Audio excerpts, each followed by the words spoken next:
महादेव की कहानी। जानिए कि आदियोगी शिव को महादेव या सभी देवताओं में सबसे महान के रूप में क्यों जाना जाता है। सद्गुरु, कुछ दिन पहले किसी ने मुझसे पूछा कि क्या मैं आदियोगी शिव का फैन हूं।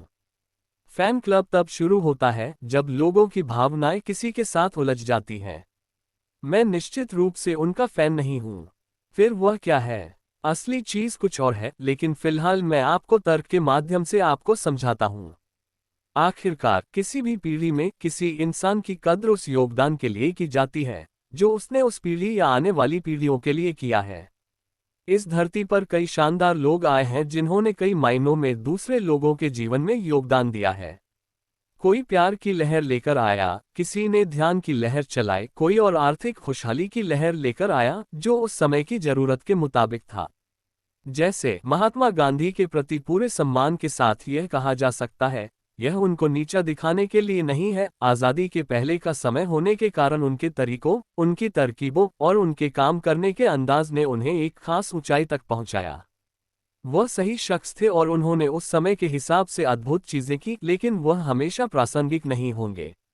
या मार्टिन लूथर किंग की बात करें तो उन दिनों भेदभाव था, इसलिए वह बहुत महत्वपूर्ण थे। लेकिन अगर समाज में ऐसी कोई समस्या नहीं होती तो वह सिर्फ एक साधारण इंसान होते।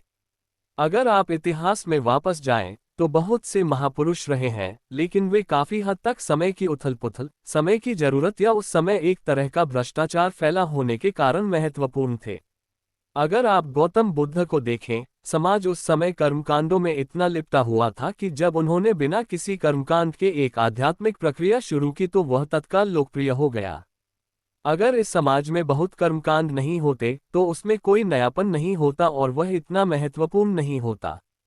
कई मायनों में कृष्ण बहुत महत्वपूर्ण थे, लेकिन फिर भी अगर उस समाज में कोई संघर्ष नहीं होता, अगर पांडवों और कौरवों के बीच कोई लड़ाई नहीं होती, तो वह सिर्फ अपने आसपास की जगहों पर प्रभावशाली होते।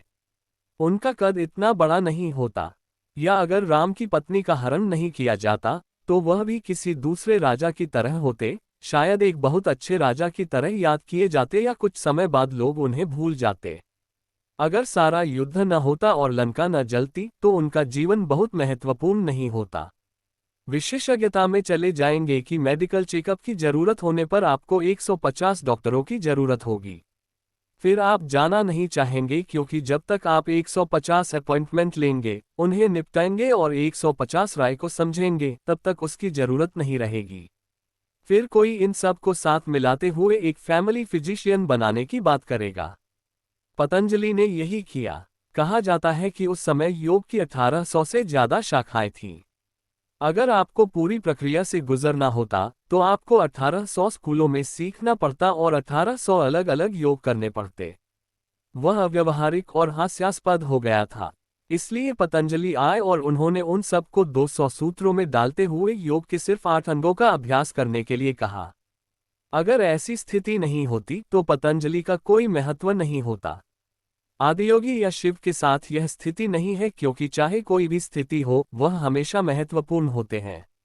इसीलिए वह महादेव हैं।